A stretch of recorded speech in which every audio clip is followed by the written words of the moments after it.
Okay, we are live. Good morning, good afternoon, good evening, depending on where you're joining us from, your time zone, or at what time you're watching this recording. You're welcome to today's episode of Let's Talk Scholarships. I'm Buchi and I'll be your host for today. Today is going to be a little bit different because we have a very exciting topic to talk about, something that we think is going to be beneficial on both your application journey, both for scholarships, careers, and everything else after that. And so, I have a few wonderful speakers with me in the studio today. So, we're going to do introductions, but before I introduce the panel, I allow them to introduce themselves. Please drop your name and where you're joining us from in the comments just so that we know who's listening, have a feel of the audience as we go along the conversation. One point I need to make is for those on LinkedIn, because we've had this issue in the past. So if you're joining on LinkedIn, please tap on the live stream video and put your comments in the comment section of that live stream video. We've had people putting comments in the different posts that are advertising the session, and most of the time we can't see your comments if you do that. So if you put your comments in the actual live stream video, then we'll be able to see your comments on the back end. So please just remember to do that. Good. So drop your name, where you're joining us from, and we'd take the conversation from there. Today's topic is about building relationships, and tagline is building relationships that open doors. And it's a bit catchy, but in truth, I think human civilization, human interaction, and everything, relationships are very important if you're going to move from one step to another. There's this popular saying, sounds a little bit cliche, no man is an island and all that, but it is true. You can't do things by yourself, no matter how good you are, no matter how good you think you are at what you're doing.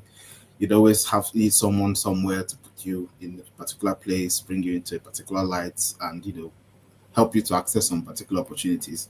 So that's what we'll be basically talking about today. So we're going to try to cover that a little bit about what relationships are, how to get them going, why it's even useful to do these things, what's expected of you, what can you expect while doing that. So we're just going to try to brush a little bit about everything. An hour and a half is not enough for this kind of conversation, but we'll try to give you as much as possible to be a starting point, and then take it from there. Just need to also say, if you have any questions, you can always put them in the comments, either as soon as they come to mind, or if you've already prepared questions before you came, the earlier you drop them in the comments, the earlier we'll be able to take them and form part of the conversation. We want to be able to answer the questions that you have, ideally, so that when you finish watching this webinar, at least you've gotten a little bit clearer perspective of what you want to do. So that's the kind of idea that we're going with. Yeah.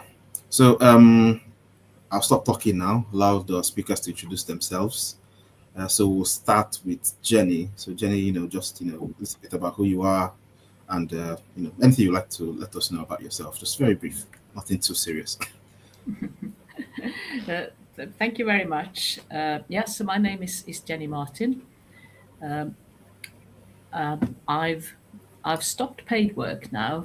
I stopped about 2 or 3 years ago, but I do quite a lot of volunteering around the transport sector, and my working life is about 40 years worth. I started with British Rail, which was the then state-run railway organisation for the UK back in the mid-80s, and I finished my working life running the UK Association for People Who Work in Transport Technology. So that was Intelligent Transport Systems UK.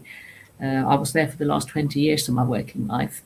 And one thing I've learned from all these years is that in order to be really successful and really effective in your job, in your work, you really do need an excellent professional network all around you. And I'm glad to be here today because maintaining the network, which is what I'm doing now, or even slightly letting it fall off a bit, that's the easy bit. Starting it is the hard bit, and that's what I hope we'll be covering today. Thank you. Okay, thank you, Jenny. Faith? Okay, good afternoon, everyone. Thank you, Anike, for having this with us. So I'll speak a little bit about myself. My name is Faith Linda. Currently, I work at FMC Advocates LLP, which is in Kenya. I've been working there for, this is the 9th year since initiation of their business. I'm there as a HR admin coordinator, and the journey has been smooth, dealing with different kind of employees and having to align everything at workplaces. And also now, when you're here, you're building also relationships. So it's paramount in what also we are learning here. Yeah. Okay. Thank you. Just as you were doing that, I think Dr. Francis popped in. So don't know if he's still setting up, but we're doing introductions. So we'll probably come back to him when everything is fully set up, and he will do his own introduction.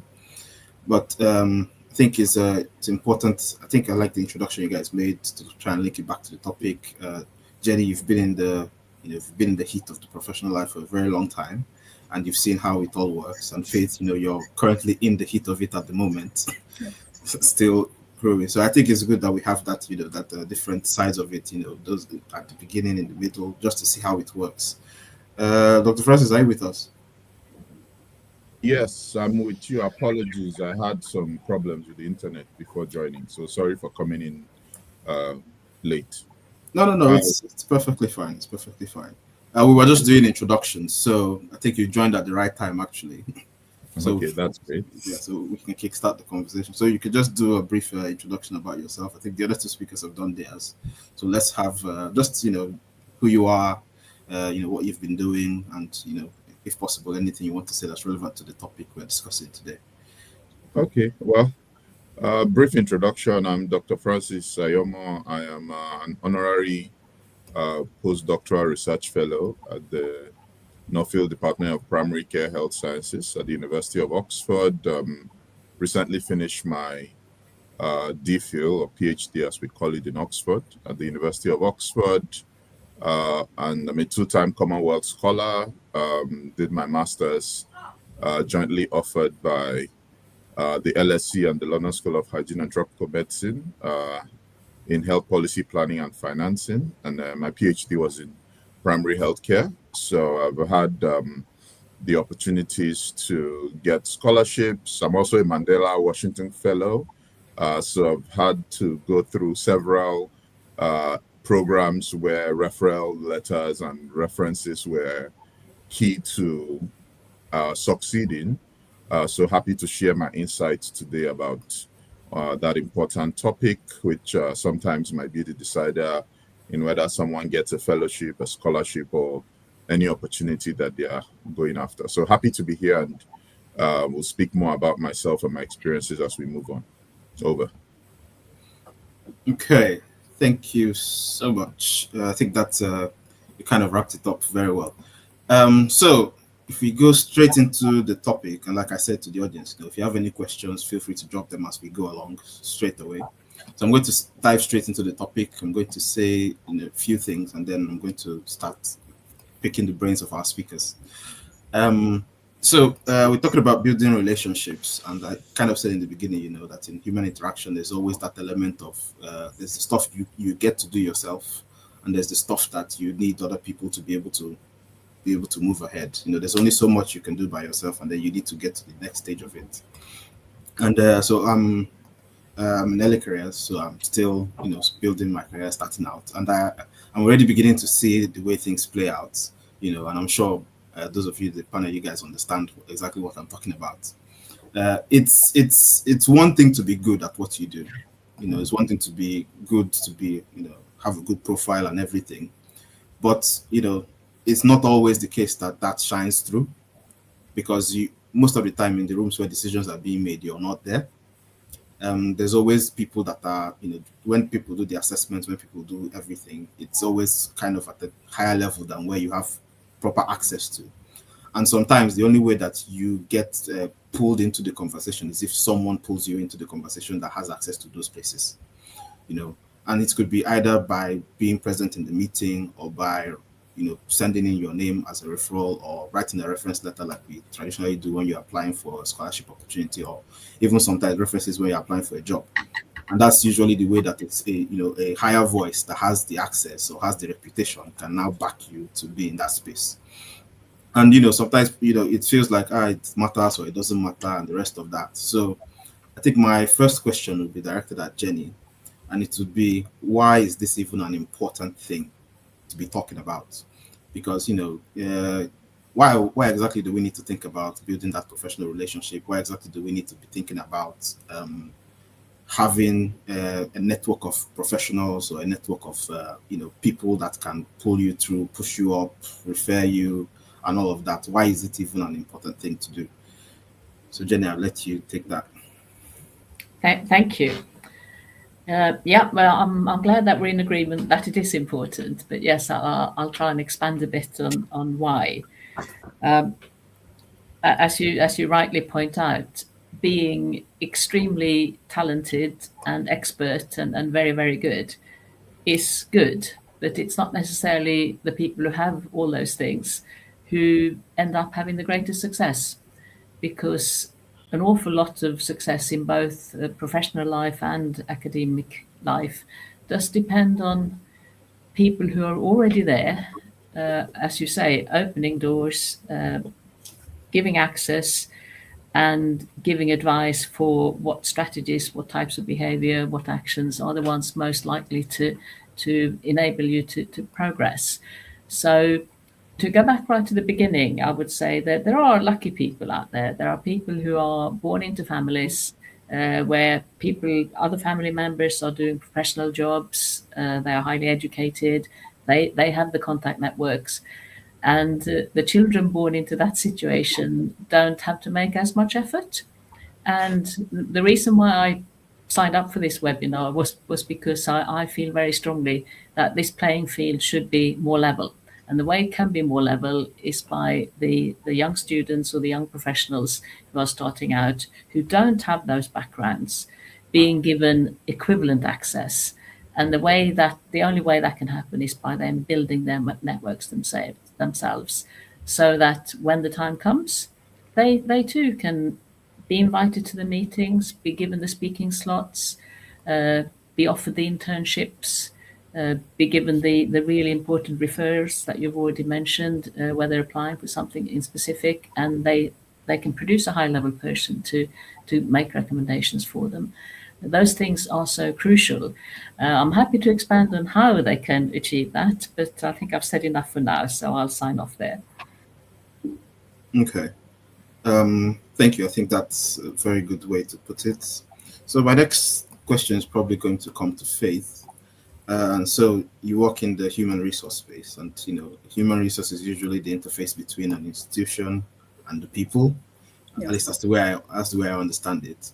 And so from your experience, how critical are referrals? What would you say, in that interface between either the institution or the senior management and the people at the bottom, or people that are trying to get in, how critical or how integral is references in that, either the hiring process or the promotion process or all those things? How much does it play? Does it really play that key role, or is it something that you can do without or substitute? Because so people tend to think, oh, maybe it's not too important or not. So from your perspective, what do you think about it?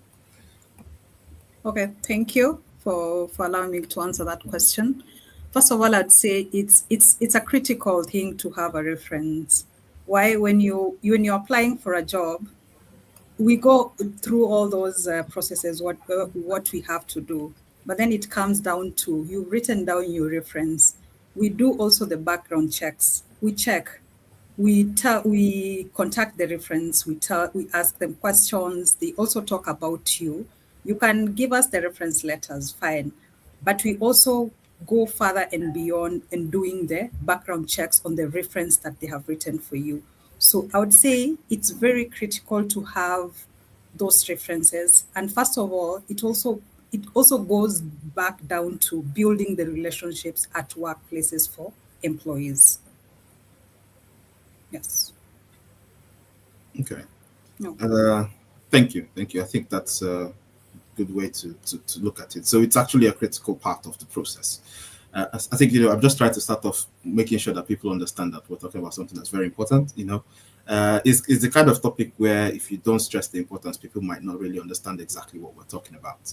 So I think it's good that you guys have done painted it in a very good light, and we kind of see the critical importance. So I'll come to Dr. Francis now, and you've applied for a lot of things. As a two-time Commonwealth scholar, you've I'm I'm a Commonwealth scholar, so I know the rigorous process of application and getting references and referees and all those things.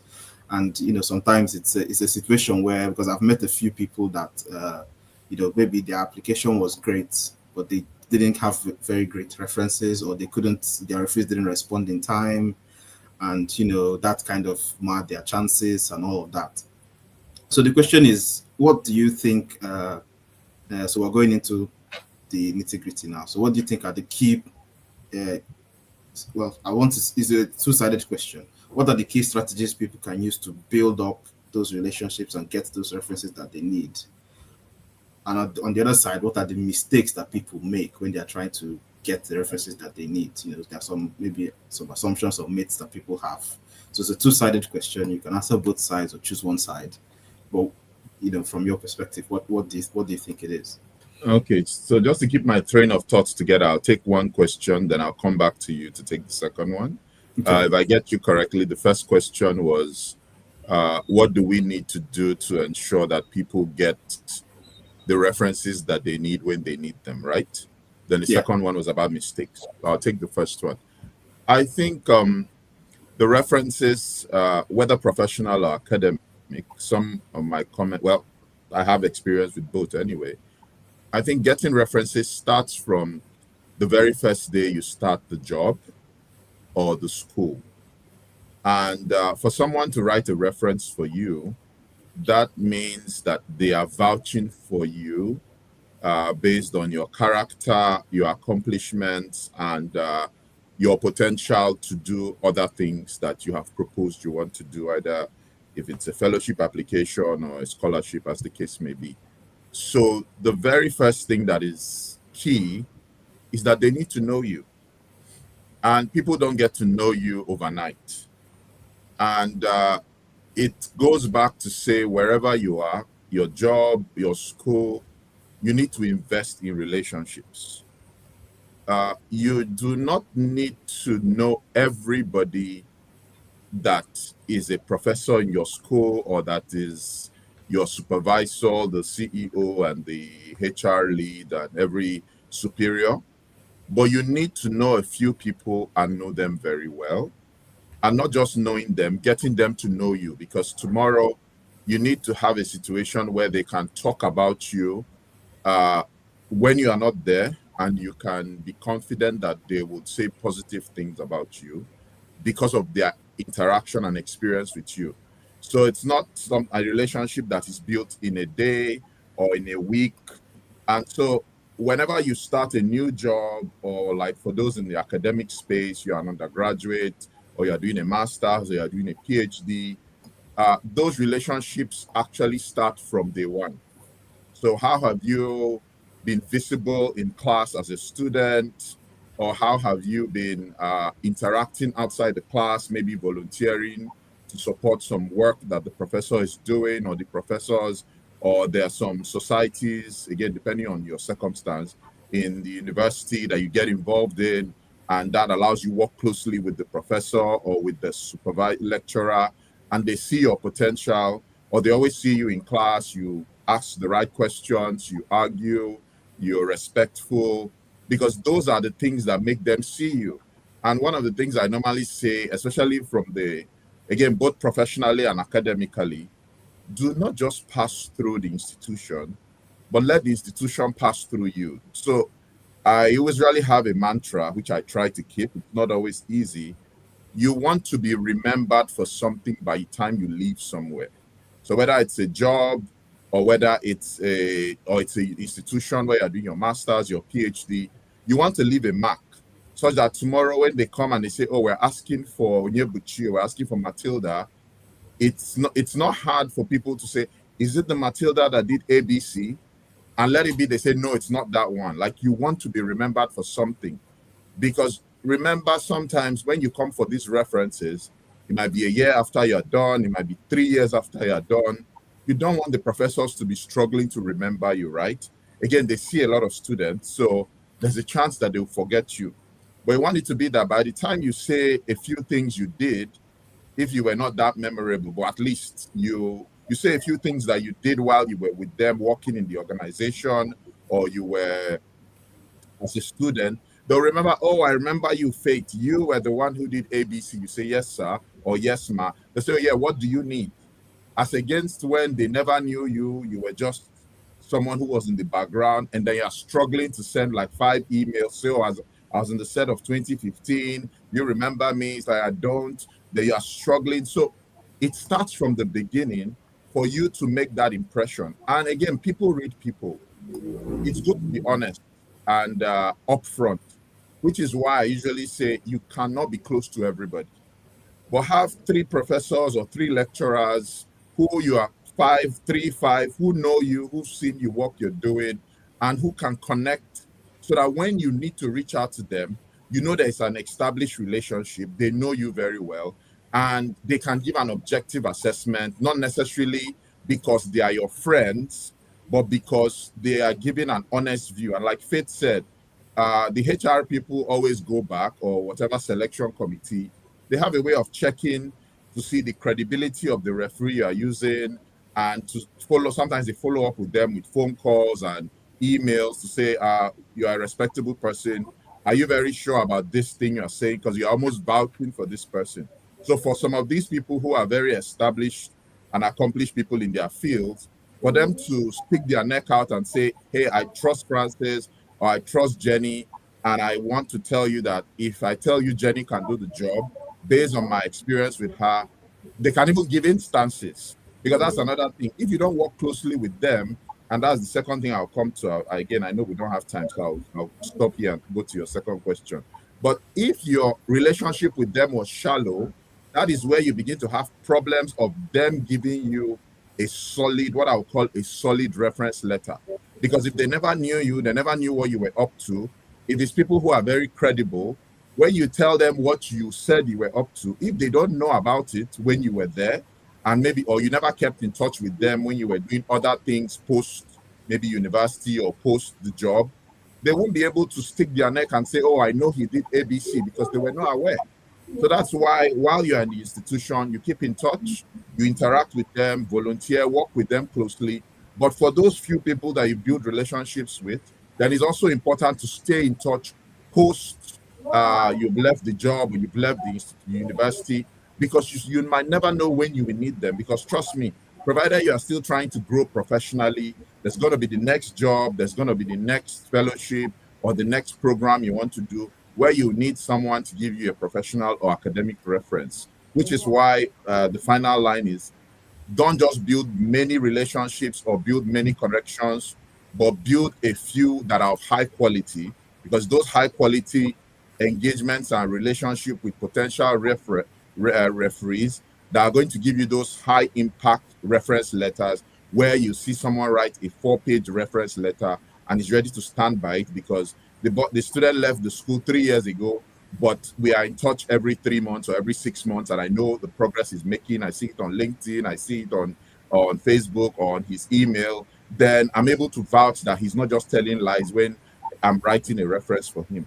So I'll stop there and come back. Again, my comment on mistakes people make might not be exhaustive, but I think the first mistake that we make, again, speaking from when I've seen mentored some people to apply for scholarships and had to advise them otherwise, I think the first mistake that they make is thinking that the most senior person is the best referee for you.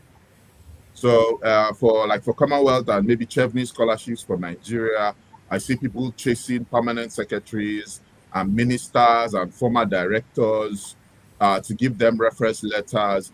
And sometimes these people barely knew them, or these people are actually too busy to have the time to write a solid reference letter, like I'll call it.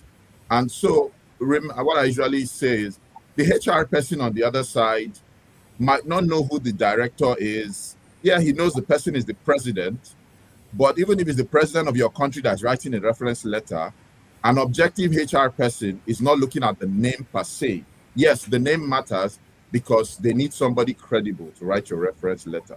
But what is more important is what was written about you.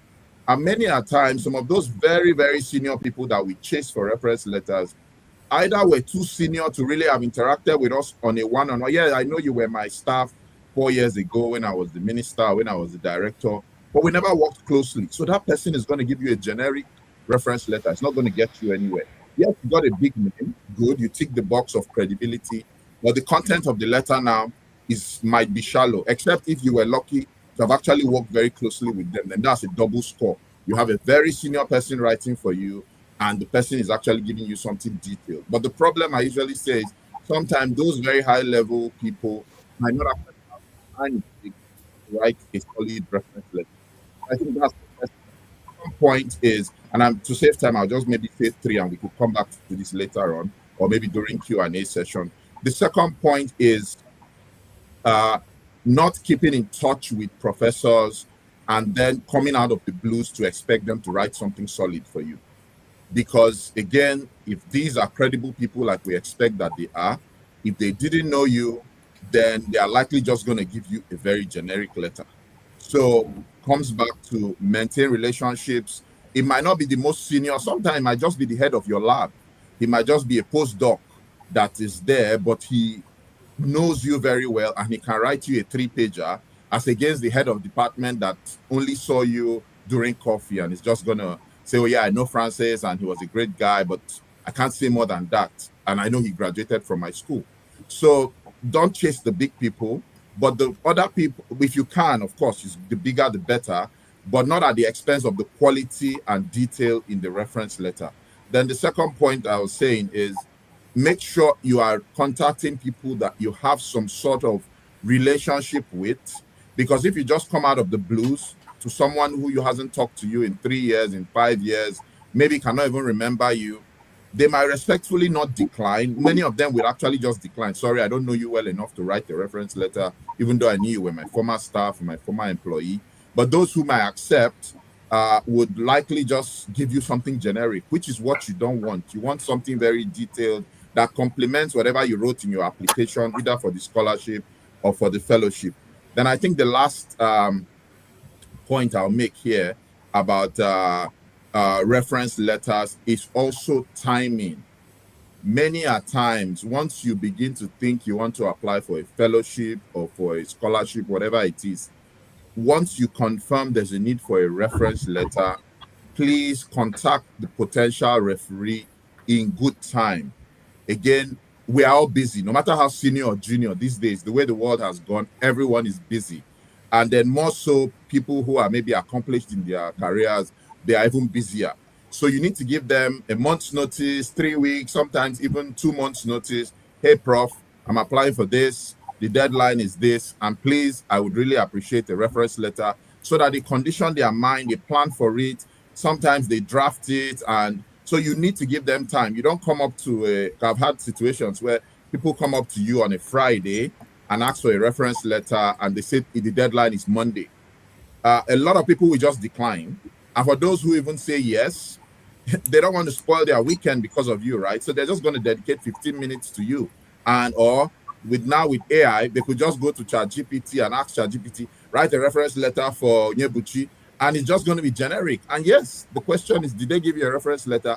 They did, but does it really detail what you really want in a reference letter? The answer is no, and then you can't blame them. You only give them a day or 2 days notice. So it's important to give people notice on time, prep them, tell them about the program in an email, tell them how well you fit to how you're a good fit for that program, for that job, and then maybe you could even add your CV, especially if it's those that may not have been aware of the things you've been up to in recent times, or even if they do, they might not know everything. You might want to give them your CV, and if time permits, even have a conversation with them about how you are a fit, because you want a 2-page. I don't think I've written a reference letter for anybody that is at least less than at least 2, most times 3 pages, because you really want to sell that person to whoever they are going to, not out of sentiment, but because you know that person. Because remember, the assumption is that you as a referee is very credible. So you are looking for credible referees that are going to go to town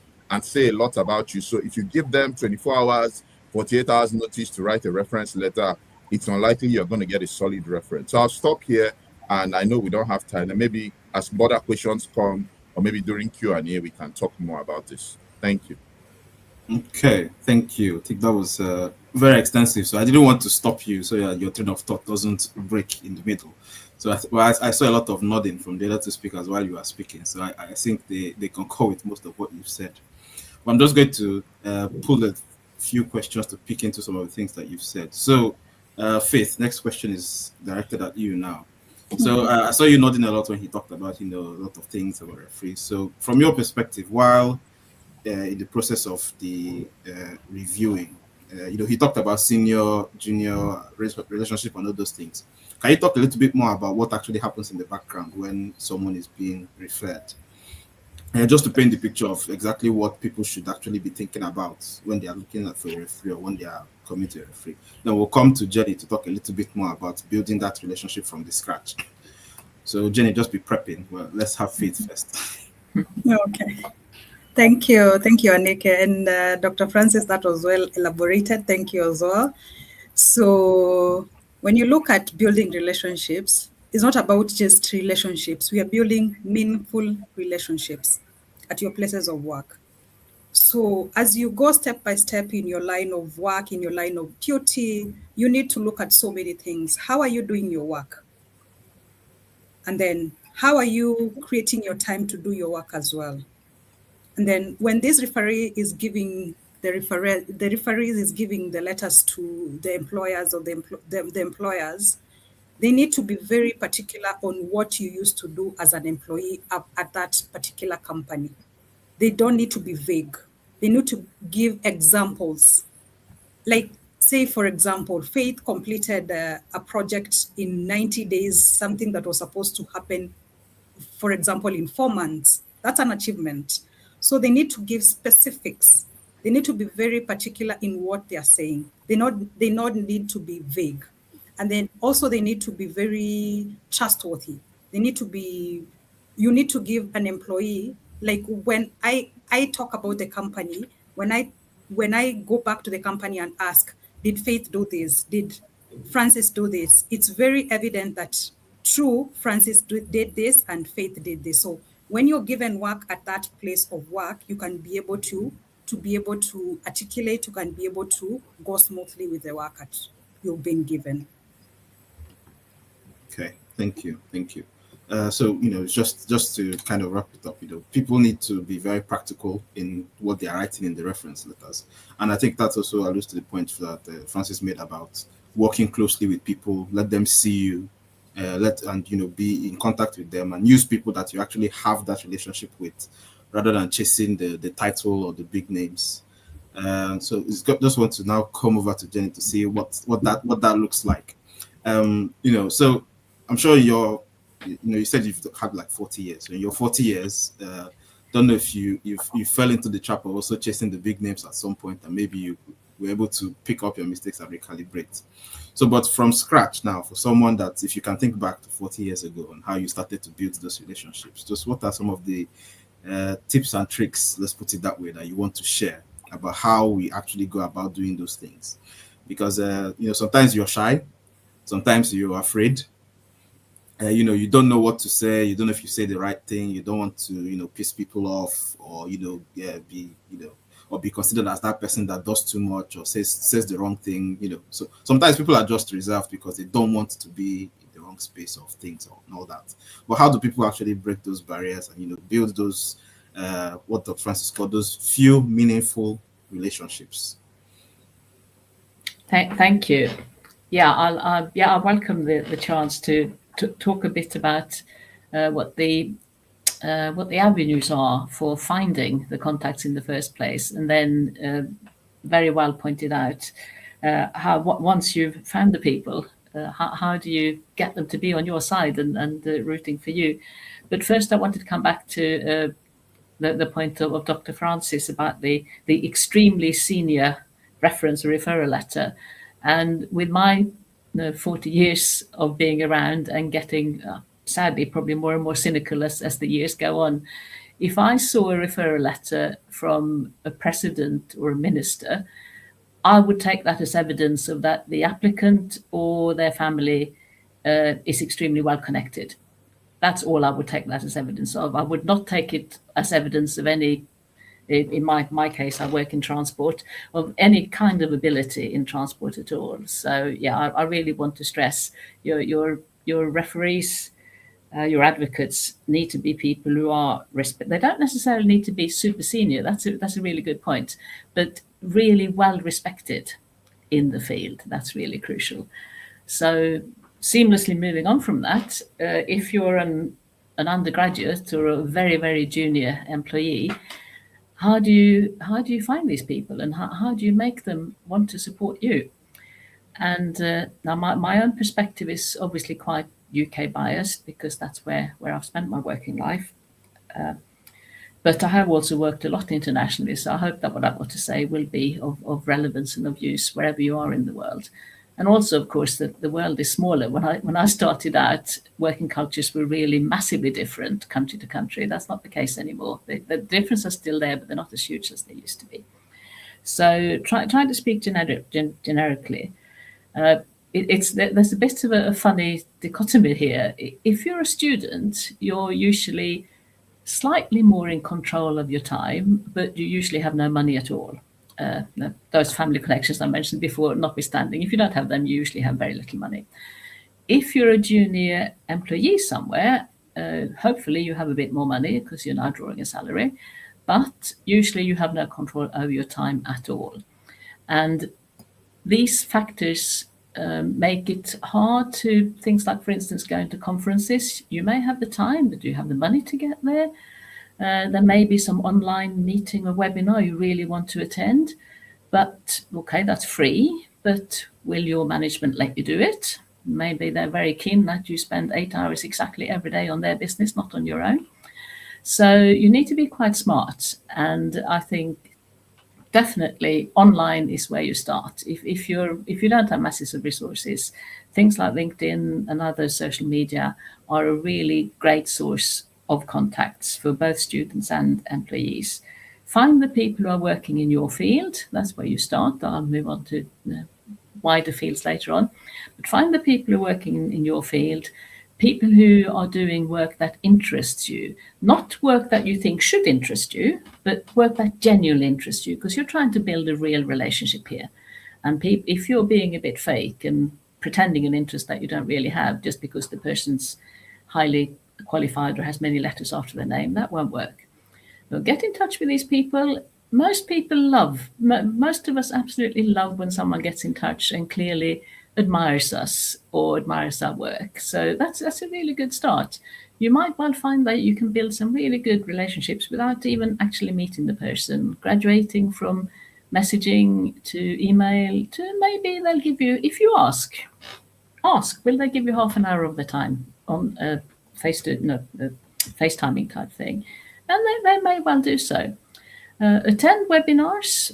If you're a member of staff and your manager is not entirely keen on you being in one between 1 and 2 in the afternoon, offer to make up the time.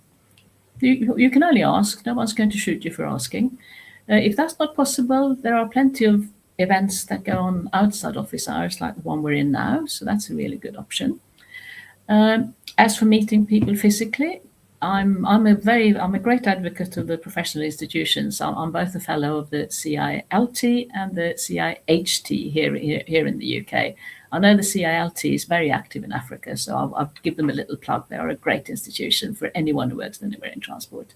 Again, other fields will have similar institutions, similar learned societies that you can join. They often do things in the evenings, and they also do webinars. And they're a great source of people join them because they're passionate about the field they're working in. So again, you will meet people there who are keen to help. So moving on, so you found them. How do you now make them want to engage with you and help you and write good references for you and invite you to things and point you at good opportunities, whether academic or in professional life? First of all, as I said, be genuine. Don't go after people just because they're a big name or you feel that they'd having a connection to them will make you look good on LinkedIn or whatever. Always be genuine. So make sure that you share an interest, that the topic is something that you're both interested in. And then, as Dr. Francis already said, this is not a one-off thing. You don't spend a couple of months on this and then you just forget it. And then 2 years later, you ask the person for something because the person is not going to help you at that point. So you need to keep the relationship going. You update them about what you're doing, but also follow what they're doing and drop little comments. Those of us who are in the more senior positions, we love it. We love it when anyone notices what we're doing. Anyone likes our posts or makes a little comment or gets in touch to ask what we're up to. We like it, so do that. If I make this sound as half professional relationship, half friendship, it's because it is, because that's what you're trying to build. You're trying to build something that will take you right through your professional life. So that's how you can go about starting a network. It's how you then keep it going. And what I would say at the end, for the people who are maybe right at the beginning of this journey, some people will rebuff you. You will approach some people and you will either get ignored or you will get a no. That's not a personal criticism. Some people don't like doing this sort of thing, and that's perfectly okay. I would add, as long as they don't expect to support themselves. But it's perfectly okay not to be interested in this sort of thing, and some people just aren't. Other people have got things going on in your life that you have no idea about. All you see is their professional life. You do not see what family responsibilities, what's going on with health, what's going on with other volunteering things they might be doing. So maybe they're saying no, but that's simply because they don't have the bandwidth for you. So never ever take that sort of thing personally. It's not a personal rejection. It's just you've asked a person who, for whatever reason, can't proceed with you. But please believe me, that will be a rare occurrence. Most people will just be very happy to be asked. And I think I'll leave it there. That's enough of my voice. So back to you, Chair. Okay, thank you. I think I really appreciate the last point. We talk a lot about in our webinars about rejections and how to handle rejections, and I think we've had the webinar to talk about that. It's because sometimes people take it very personally, like you've said, but in truth, it's not. I mean, even when you apply for something and you don't get it, it's not really a personal reflection of you. It's just what's happening.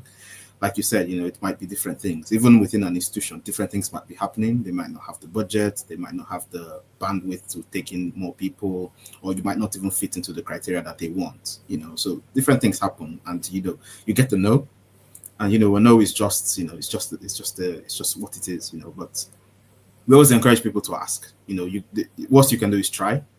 I think trying is usually it's up to you. That's what's in your control. And then whatever happens on the other end is not in your control, but how you react is also in your control as well. I think it's also, this is just my perspective. Sometimes you reach out to someone and maybe at that particular point in time, they don't have the bandwidth, so you get a rejection.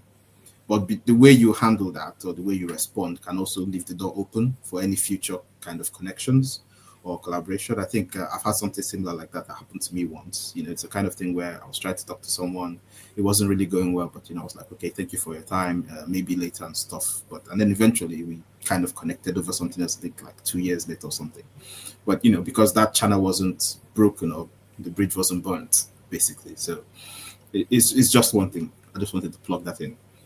Okay, so we're almost at the hour, and I think we've talked a lot about what's going on. I can't see any questions yet, so I'm going to assume people are enjoying the conversation and they're just listening, or they're still thinking of questions, or we're already answering the questions before they come to mind, which is good. But if any questions come to anyone who's listening, please feel free to drop it in the comments and we'll pick that up. Yeah, so my next question is a little bit, we've talked a little bit about it, but it's, this one we might actually go around the house on this one. So we're talking about, we've talked about how to find people, how to establish those relationships. We also talked about how important it is, the references, how important it is for you. Faith gives us a little background of what happens in the back. Jenny, I liked your point about, when you see a big name, you begin to think, how did this person actually get to this point? Because the truth is, I don't know, Faith, you have to correct me if I'm wrong, but when you have those very super big names, even you that's trying to verify the details of the reference will find it difficult to reach those people. And I don't know if that's also going to count against you or not, but it's also possible that that can be a factor. So, okay, Faith's coming off mute. I don't know if she wants to say something about that. Really, I would like to say something about also that as well. It's like building the big names. When you see the reference letter, you're like, can I be able now to get in touch with this person?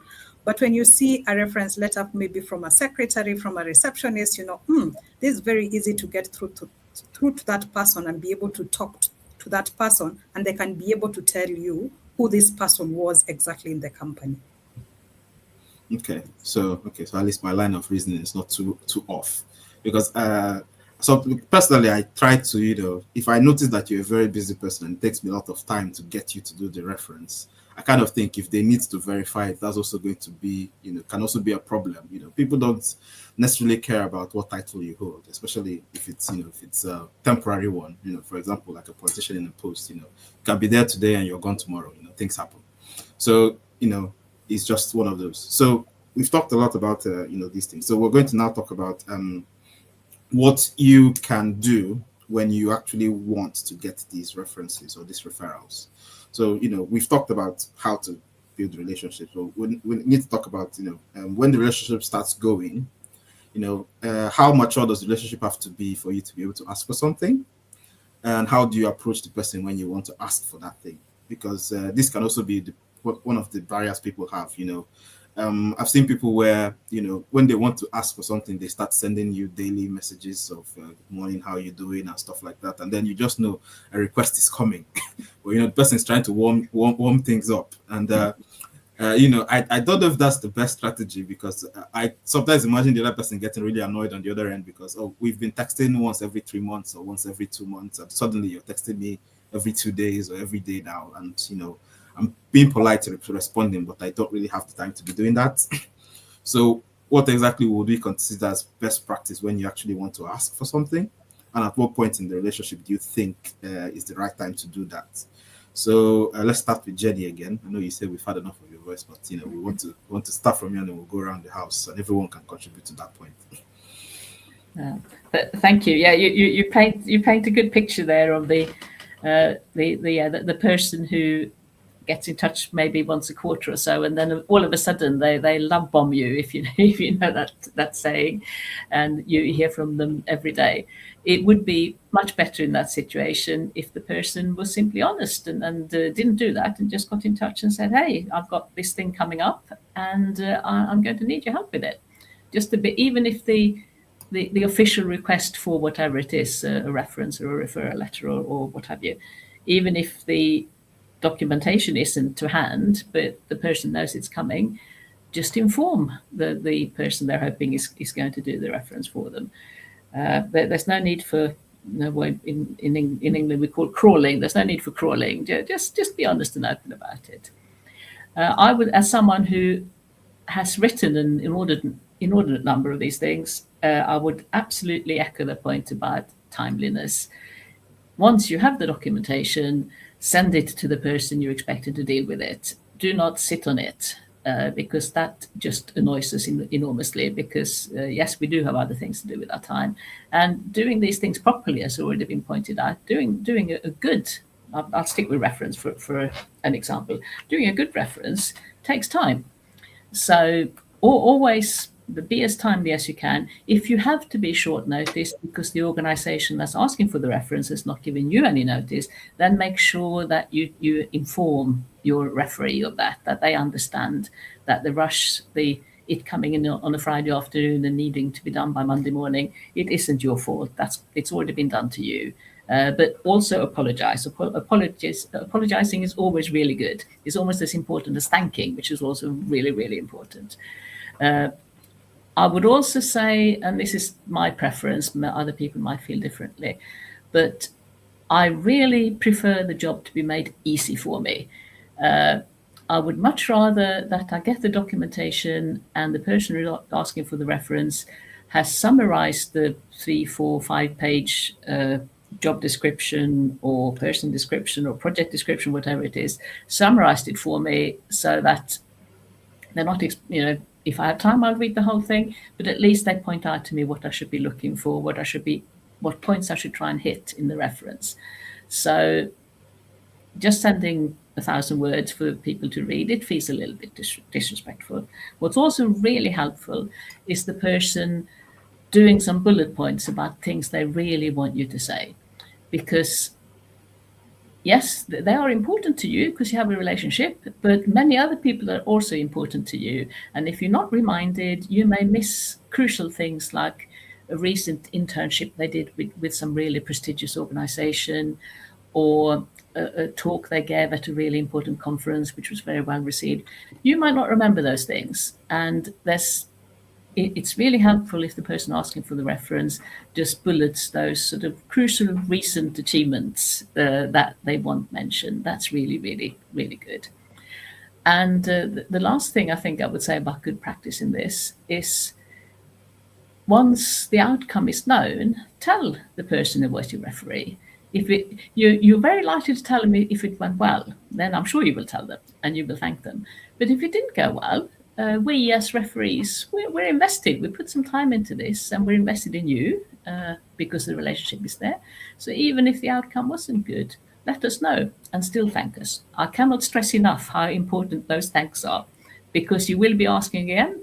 And if you made the person feel good about doing this thing for you by being grateful and giving feedback and keeping them in the loop as to what happened, they are far more likely to do a good job for you next time. Okay. I think I like the last point, of keeping them in the loop. It's something that you think is obvious, but it's not. No, it's not. So I think we need to, I think you need to stress that point. It's actually true, like you just mentioned. The person that gave the reference is actually invested now in the process, took out time to do whatever it is, write a letter, answer the email, or whatever. So they would like to know exactly how it went, and if there's any feedback and all that. So I think that's a really, really good point. I was going to come to Dr. Francis, but I see his camera's off. So I'm here. Oh, okay. Okay. No, so I just wanted to come to you. So in your own terms, I know you've spoken a lot, and we're not going to do the cliches. The other person has said it all, so Jenny hasn't said it all, But what would you consider as also best practice when people want to approach people that they want to refer them? Approach them, ask them to do this thing for them. Also, little bit of how, because sometimes people think, oh, we need to have known each other for a year, we need to have known each other for 5 years, we need to have known each other for a month is fine, a week is fine. How does that really work? I know there's no right or wrong answer. There's no definite time frame, but how exactly does that work in the dynamics of how you met the person, how the relationship is, and how you can actually approach the person to actually do that reference for you, or to put you forward for an opportunity or something? Yeah, thank you very much. I think it depends on different scenarios, and people have different opportunities. The ideal, I would say, like I mentioned earlier, is let it be someone you've had maybe known for 6 months, 1 year, and not just known from a distance. Like, they know you personally, they know your work, they know your character, they know what you've been up to. Yeah, I would say 6 months is an average good time, maybe a year. Then the longer, the better. But it's not just about knowing you at some point, but knowing what you've been up to from time to time, every 3 months, every 4 months. And sometimes, trust me, you don't need to be sending it to them on WhatsApp. As little as LinkedIn might be, sometimes a little post there, they tell you, oh, we see what you posted on LinkedIn, well done. That's enough for them to know what you've been up to, knowing that you're doing good work. Then coming to best practice, there's this thing they say about what we do when no one is watching. The world has gone to a stage where Sorry, I don't know if it's just me, but your audio is a little muffled. Okay, is that better now? Yes. Okay, apologies, I guess it's the network. So there's this thing they say about doing stuff when nobody's watching. But I think we've got to a stage in the world now where, with social media, with cameras everywhere, and everyone is watching. So keeping that in mind, especially when you are in a public setting. Of course, what you do in your bedroom is fine, or maybe in private spaces, but at work, at school, be mindful that someone is always watching, and you want to put your best foot forward.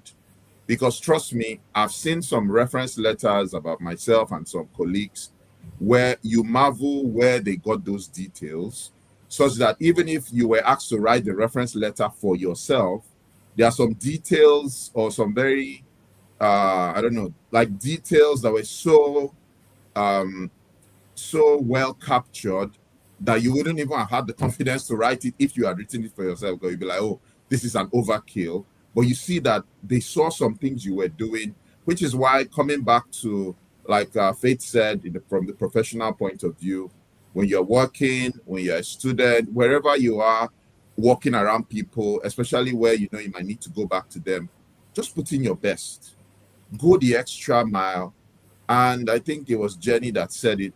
Be genuine. Don't do it because people are watching. Because, hey, especially these very experienced people, they know when you are being yourself, and they know when you're just chasing, doing some things just so to be noticed.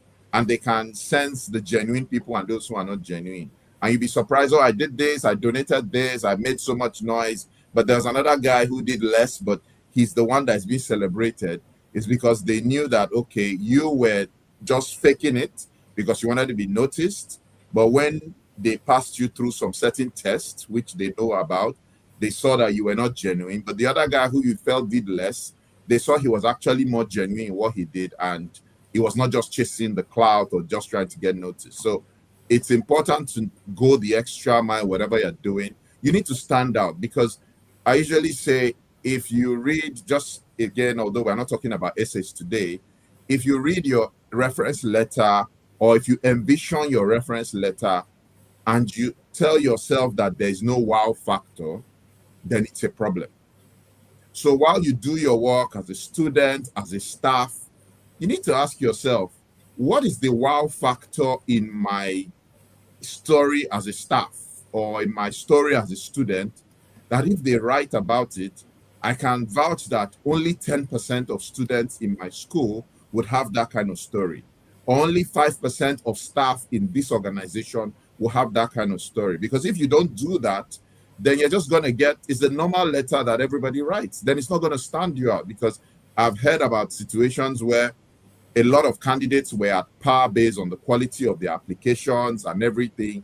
But what stood people out was the quality of their reference letters. And it wasn't just about the grammar, but about what was written that they did, that showed that they were exceptional, that these guys are just brilliant at what they do. You give them yet another opportunity, they'll do more. So your reference letter really goes beyond what happens at the time you contact that referee, but what happened 6 months ago, 6 years ago, when they knew you as a staff working under them or as one of their students. So the reference letter you need in 5 years' time, trust me, you are building it now by the way you work with that person. Are you respectful? Are you respectful to others? Because again, they watch you. You might be respectful to the professor or to your CEO, but he sees that you insult the security man, you don't respect him. He knows, okay, this person is not genuinely respectful. He only does it because I'm the CEO. So they watch all these things, and that's what determines how seriously they take you and how passionately they would write your reference letter. So coming back to the comment, like Jenny said, timeliness is important. Be on time so that they have time to write. Give a summary of of the key points you want. Again, people are different. There are some people that are so busy that I've had those instances where somebody will tell you, know what, send me a draft. And from my experience, they wouldn't take half of that draft, trust me. But they want to see how you sold yourself in the draft. Then they reflect on what they know about you, and then they now rewrite it as they can defend if Faith or any other person in HR asks them. There are times they'll say, oh, well, you said you did ABC. I'm not aware about it. This is not time for us to discuss it. So I wouldn't include that in your reference letter. But I know of EFG. There are some people who will feel it's a rigged situation if they're asking you to give a draft. They'll say, send your CV. So whatever works, but it's important to have some level of interaction, if there's time, with your referee before they send in something, so that as much as possible, you know you're not getting a generic thing. And in your communication, which is why I always say it's important, don't just let there be, like Jenny said, some element of friendship. There are some people that are so senior that you really can't call them your friends because they are high up there or they are your bosses, but you know that there's some sort of relationship. And when you are making those requests, you can put it in there. Oh, prof, oh, sir, ma, I want this reference to reflect A, B, C, D, E. And you know that based on their knowledge of you, and what they know about you and the relationship, though, if they have time, they'll write it to reflect that, not because they are trying to tell lies about you, but because they actually know you. So it's key to start building. For me, I think the takeaway for me for this session would be that know that the building of your reference letter starts couple of months or years ahead, not when it's needed, because it's that history you've had with them that's going to influence what they write about you. So I think that is very key. Then reach out on time, be honest, be genuine, and then where possible, like Jenny said, give them some guidance. Highlight the key points you want them to mention. Send your CV. In fact, you can offer to send a draft depending on how busy they are. Because again, sometimes I've seen people who are happy to write a 3 or 4 pager for you, and they know your details, but they actually don't know what is needed for the thing you're applying for. So for such people, if time permits, you could ask for a 15, 20, 30 minutes quick meeting to talk to them about this opportunity, how you're a good fit for the job or for the scholarship or the fellowship. Or if such people would allow you, you write a draft letter and then ask them to review as they deem fit. So, but it's important because what you want is that letter that has a wow factor. Otherwise, then it's like every other letter most people have submitted. And you know, for most competitive jobs or fellowships or scholarship, it's the 5% or as they'll say, the 1% of the 1% that they are looking for, that are the exceptional people. And those are those exceptional letters. So back to anybody in the audience, if you reflect on your time in your last job or your last program, and it appears you were just a regular person, it doesn't mean you can't get a strong reference anyway, because now you have to go an extra mile to say the things that were not seen at that time. Of course, we all have our unique selling points, but maybe you didn't really showcase or really get involved for those things to be seen. But going forward, then, because again, professionally, we still rise and we still have opportunities to grow.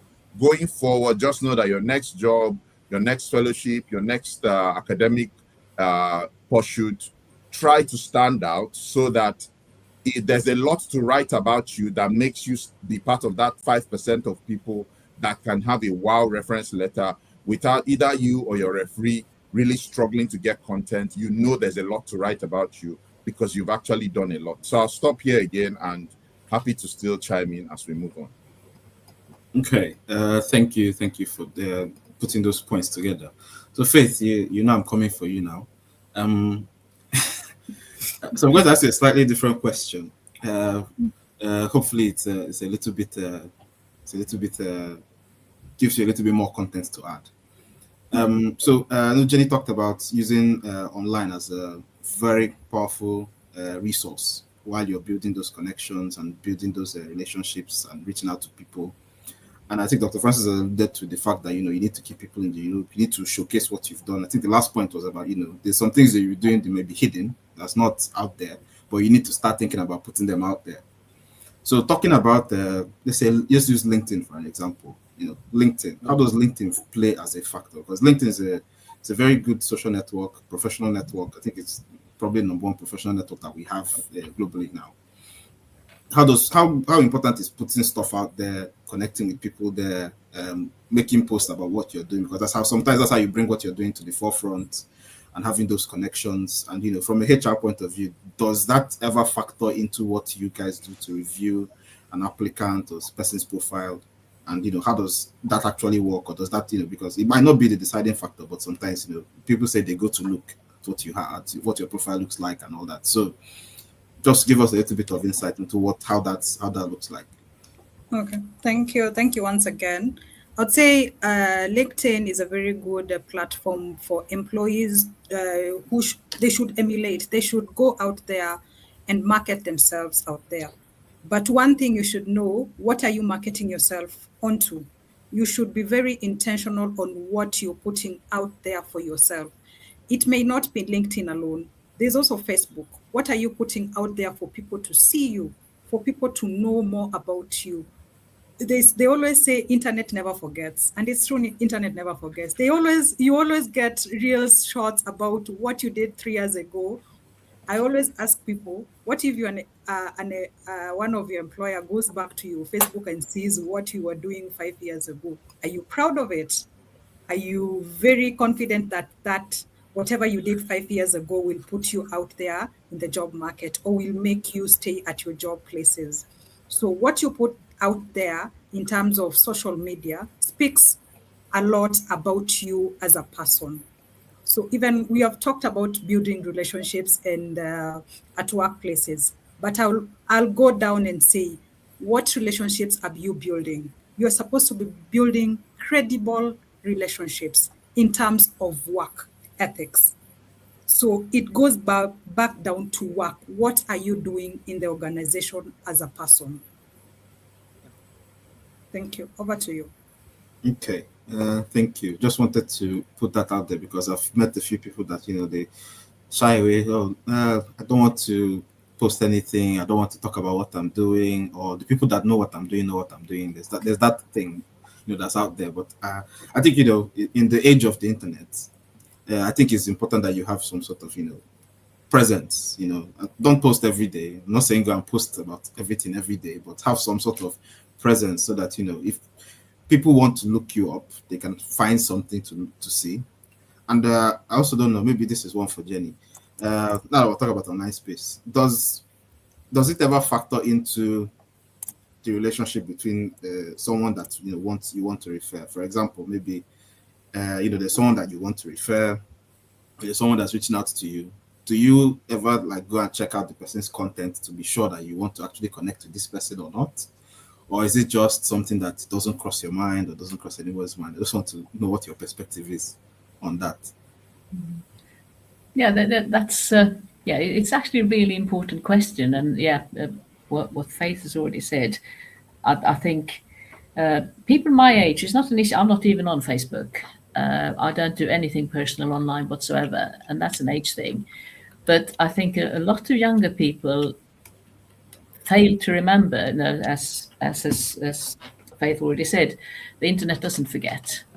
And employers and funders have access to the internet, same as everyone else.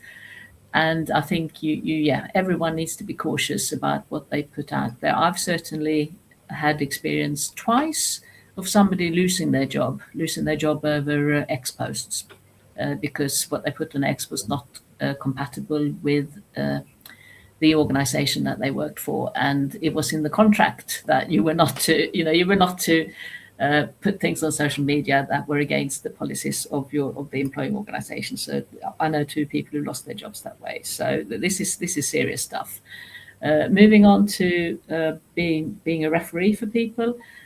By the time my relationship with the person wanting the reference gets to the point that they're asking for a reference, I wouldn't give a reference unless I felt I knew the person. That goes back nicely to Dr. Francis's point. Minimum 6 months, preferably a year. I'd be at the far end of the timescale and say if I haven't known the person for a year and felt that I've really got into both what they're like as a worker or a student and what they're like as a person, I wouldn't give a reference. I would feel that there wasn't enough there for me to do it in good faith. And absolutely, so the one social media channel that I am on is LinkedIn, and it is the one for work. I would certainly, in the early days of someone coming to me and saying, "Oh, no, but it would be really helpful to me if you could be like my informal mentor, or you could take an interest in me and guide me a little bit," all those things. I would certainly have a look at LinkedIn. And the person, it's a nice mix, isn't it? I'd want to see evidence of the person being credible as a professional or as a student. But I would also want to see evidence that they don't have political views or interests or that sort of thing that just aren't compatible with me. And this is why I'm saying that to me, I've never thought of it like this before, but this webinar is throwing up that these relationships, they're an interesting mix of the professional and the personal. And as because if you're giving a reference because you work with a person, that's a different matter, and there'll be a process for how that's done. But if you're not in the same organization, then all these issues of trustworthiness, credibility, all that comes into play. And certainly, I feel LinkedIn is a good place of, especially if you're not even in the same country as the person, so you can't meet with them very easily. It's a really good way of sussing them out and seeing whether they are somebody that you actually want to champion. Okay, thank you. I think, well, we have less than 15 minutes left, so we're rounding up now. But I think I spotted one question in the comments, which we probably deal with. And if nothing else pops up, that's probably where we start wrapping things up. I think we've had a good conversation so far. So this question from Victoria says, Dr. Francis mentioned credibility, and I want to understand whether a reference from a less well-known organization is considered less credible. Dr. Francis, do you want to try to deal with that since you were mentioned? Yeah. So I like the question, and it's a dilemma a lot of applicants face. I think it goes back to you as a candidate. That less well-known organization, in your view, is it credible? You know, we have a joke where we say everyone was once a boy before he became a man. So every organization at some point may have started small and then became well-known eventually. But the first thing to ask yourself is, this less well-known organization, is it credible? If yes, do you have people that are there that really know about what you've done and can speak well? And if the answer is yes, then I would say use that organization, because when the HR folks check, they have their way of finding out if the organization exists and if, to a large extent, it is credible. It doesn't have to be big, to be so big. Again, that's where, like we discussed, digital footprints come in. Some HR folks can go as far as now checking the digital footprint of that organization to see what they've been up to, how long have they been in existence. And even though, yes, they might not be the top 20 or 50 organizations in your field, it might just be a young organization set up 2 years ago. But if you check their digital footprint, maybe it might be just in a local area or in a district, you see that they are doing amazing things and doing stuff. And when they write that you were part of their team that did stuff, when I see their digital footprint or reports that they've written, then I know that they are credible, though small. And I think the HR will honor that. So it doesn't necessarily need to have, because some people will now say, oh, I don't have anybody that can write a big reference for me. No. Sometimes the so-called small organizations, provided they are credible. So I throw the question back to Victoria. If you are sure they are credible, because a lot of people these days set up funny organizations that only exist on Facebook, on LinkedIn, there's no footprint, and somebody somewhere is calling himself director of programs. The organization has never done anything. Nobody can see what they've done. And that person, they don't even have a website. That person now writes a reference for you. Then there's a chance that it won't go anywhere if we cannot trace the identity of that. Maybe I look for that person on LinkedIn, I can't find the person. I look for the organization on LinkedIn, I can't find the organization. Then I assume that it's not a matter of that organization being less well known, but maybe they're also not credible. So if they tick the box of credibility, like I try to explain, even though they are small, then I think you can still have someone from there write a good reference, because it's better to have a very strong reference from someone who is mid-level in a small or upcoming organization, permit my language, than to now have a very half-page or one-page reference that is generic from someone who is senior in a very popular organization. It wouldn't do you good. Then I think the other thing to add about digital footprints is that sometimes employers want to know you beyond your professionalism or your academic prowess if you are going for an academic thing, which is why there are some things sometimes you post on Facebook, on LinkedIn, that maybe show, oh, in the community you did this or that, or you are a member of this group. Might just be some health group or some other things that just show who you are outside the workplace, but are also markers of your character. Sometimes also tick the box or give you extra points when the HR folks are trying to decide, is this someone that, because remember, for a lot of these opportunities, academic or professional, we're looking for someone who is an all-rounder as much as possible, that will give the job or the scholarship so they fit in whatever.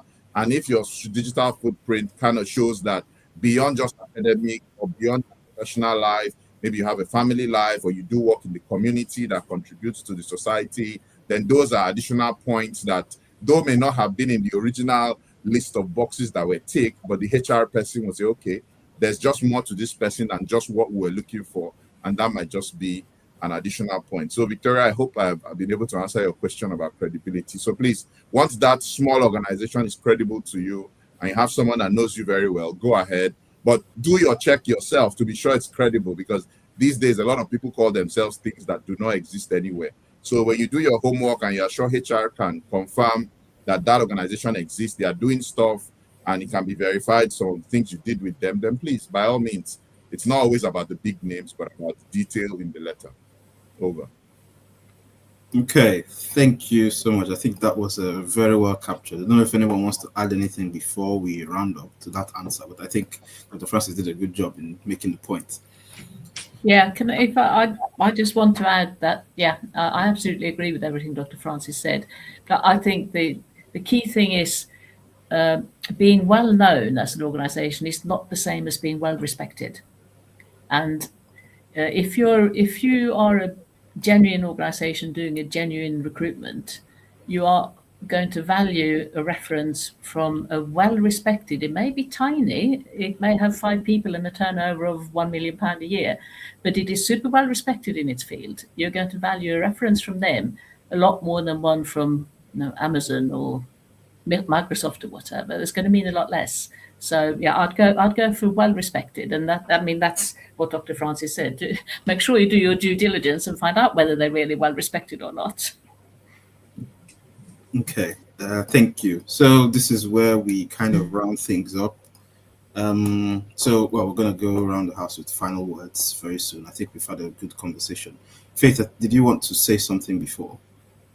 Maybe just thank you. Just one thing I needed to just add on it and just give an example to it on putting yourself out there in the market. I would give a good example. You're applying for a marketing position in a company, and then we go there on LinkedIn, and whatever we see there, you've posted like 5 years ago.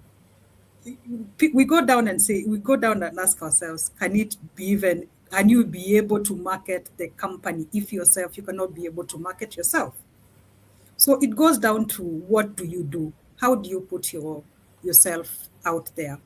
And then I think my takeaway on this webinar would be building and maintaining relationships at workplaces. You don't need to be everyone's best friend at work. It's about trust, respect, and collaboration with employees at large.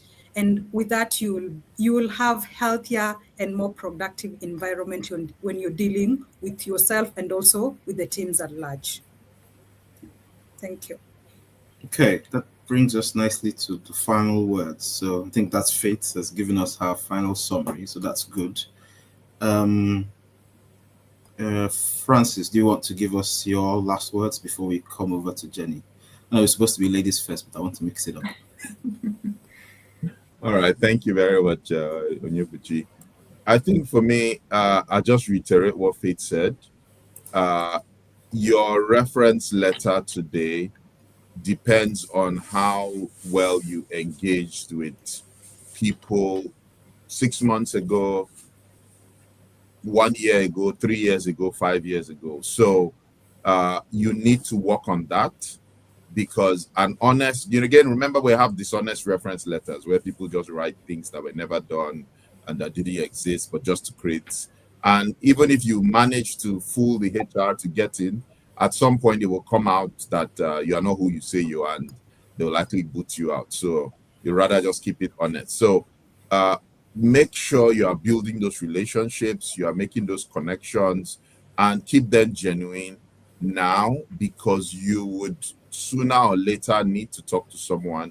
And I'll quote one of my friends, one of my professors, who says, sometimes you do not need many men, you just need, and women, of course, you just need a few good men. So in line with references, you don't need to know everybody, or you don't need to be visible. Yeah, you'd be visible to everybody, but you would not have the time to really get close and connected and have that relationship with everybody at work or at school, wherever you are.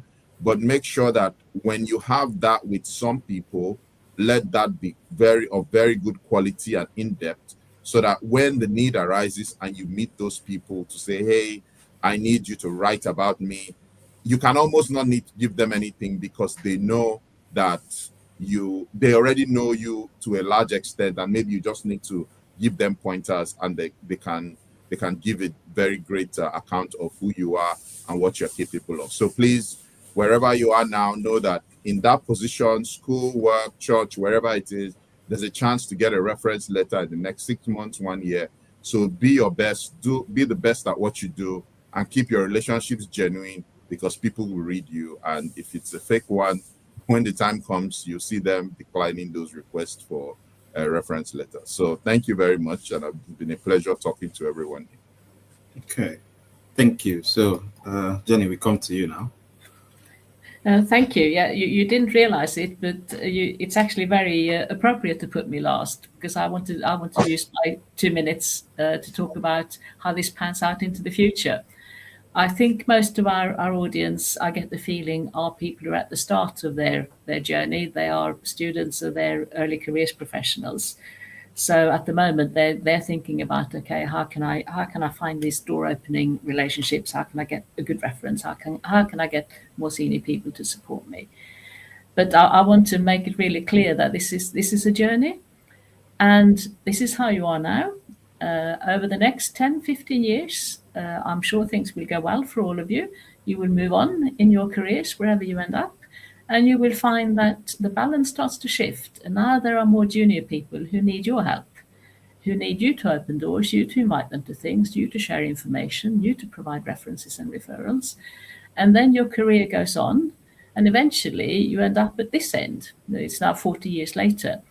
And now it is, honestly, it is your job, because of all the support and the kindness and the time that people have given you over the years. Now you should be really getting into spending time supporting the upcoming students and young professionals. So I want to leave you with that you're at one end of this. In 40 years' time, you'll be at my end of it. And I'm sure that you will do a really good job of it. And I thank you for listening. I've really enjoyed this conversation. It's been really interesting. I've learned a lot. I hope it's been the same for you. And I hope to come across you again, one way or the other, somewhere in the world or online in the future. Thank you. Thank you very much. Thank you for that kind reminder that, you need to pay it forward, as we say. So because we've had people on this platform that were once in the audience, and then when we talk about scholarships, they got the scholarship, they came in, and then they've now come on as speakers to now help us with some other people. I saw a few names in the audience that I know have actually spoken, and they are now moving to the next stage of their career. So they're now coming to listen, and then we kind of try to recycle that as well. We move ahead, and then we try to bring people along with us. So it's always very good. So that brings us nicely to the end of today's conversation. I think we've had a very good conversation. Like Jenny said, I personally have enjoyed the conversation. Being someone who's relatively junior and still up and coming, I think I've taken a lot of points away. As we were talking, I was trying to put some practical examples in my mind about what I'm going to do in the next year. As we kick off the new year, we call it New Year resolutions and the rest of it. But I've taken down some notes. Yeah. So I just wanted to say thank you to everyone. Thank you to the three of you for putting together the time on a Sunday evening. It's not always out of work hours. This is actually volunteering. and everything. So thank you so much for taking out the time to be here with us to share your insights. Just before we go, I just want to talk to the audience. So for those of us that are listening, or whenever you see this recording, so two important messages need to pass across. First of all, this will be our last webinar for the year. So everyone's off to their Christmas and New Year celebrations, and I will be taking a brief break, and then we'll be back in 2026 to try and keep on supporting people on their journeys. That's what we want to keep doing. To help support that, number one is we're going to have, we're making a call for volunteers, because we need a few people to help us out with a few things if we're going to do a much better job in 2026 than we've been doing. So whether as a speaker, you want to host a program, you want to, do different things, just reach out to myself, reach out to Ejiro, and we try and put everything up together. If you want to come and speak on a particular topic that you're passionate about or that you think is vital, maybe you've been following our series and we haven't talked about a specific issue that you have experience in, feel free to reach out and we can organize a session, because we always want to share information sharing. They say information is power. The more informed you are, the better choices you can make. That's the kind of thing that we're trying to drive. So even if it's just you have a topic you want to speak on, or you have someone you want to suggest to come and speak on a particular topic, we're always welcome to that. And then we'll also be having another series of webinars in 2026. So we're not running away. We're not going to drop off and disappear. We're still here. So we'll have a few different sessions. We're planning a few different things. We talked a little bit about LinkedIn. So we're going to actually have a session to talk about that, kind of things that you can do. I know some people find it daunting, but, for me, when I first started posting on LinkedIn, it was a little bit daunting. But when you get into it, the initial fear, the initial fades away. And then you just understand that, it's not that serious. It's serious, but it's not that serious. So we're going to talk a little bit about that, personal branding, how to position yourself, how to, make yourself known, how to be genuine in what you're doing, but at the same time be visible about what you're doing. We're still going to talk about scholarships. We're still going to talk about academic writing. We're still going to have all of that. So, which is one of the reasons why, I talked about today. If we have more people, more volunteers, more speakers, we can do a lot more to help more people. So I'm just putting that out there to the audience. So think about it, something to think about over the holidays. It's the season of giving. So think about it, and we'll see you in 2026. Good. So that brings me nicely to the end. Thank you all for joining. Thank you for listening. Thank you for the one question that we answered. And for those who have other questions at the end, please do follow up. I know I'm a little bit over time, so I'm just going to plug this last bit of information that I always try to give whenever we have these sessions and I'm hosting. If you look at the screen now, you see the names of the speakers and myself. And I know you may want to connect with us on LinkedIn, because we talked a little bit about LinkedIn on this session. So feel free to do that. I believe no one has any restriction about, people connecting with them on LinkedIn. But I will always add, we've talked a lot about building relationships and everything. So practically, this is one practical step that you're going to take forward. If you reach out to someone on LinkedIn, please don't engage in idle conversation. People are busy. People don't have the time. Don't send a message and it's hi, good morning, how are you doing? And you leave it at that, because, well, I don't know you, you don't know me, you don't really care about how I'm doing, do you? But if you need something, if you have a question, or if you just want to appreciate them for speaking at today, just be straight and plain about it. Be genuine. Hi, I'm so person. I attended this session. You were a speaker. You made this comment, which really stuck with me. I want to thank you for taking out the time to do that. It's fine. Or I have this question. I have this problem, or this wasn't really quite clear to me. Can you please explain further on this? Or is there any resources you can direct me to on this and that? Good. First contact, if you tell me exactly why you're reaching out to me, I'm in a better position to help you out. If we're doing the hi, good morning, and then tomorrow is hi, good evening, and then next tomorrow is how are you doing? Whenever I see your message pop up in my notification, I might just ignore it, to be honest, because I'm thinking maybe you're coming back to say hi again. I don't really know where you're coming from. So please just be straight, say this is what you want to do, this is why I'm reaching out to you. If I can help you, I will. If I can't, I can direct you to where you can get help, or I can tell you, sorry, this is not something I can help you out with. And then, we keep the mutual relationship and the connection. And then, obviously, the relationship can build up from there. So that's my own practical advice. I think that's my contribution to today's webinar. And I think that's a very good way to end it all. So I'm going to say thank you to everyone who's been listening. We've had a very good run, and we'll see you all next time on this same space, this same place. In the new year, hopefully refreshed with better programs and probably better than we are this year. So we'll see you all, and thank you so much for joining, and goodbye. Thank you. Bye.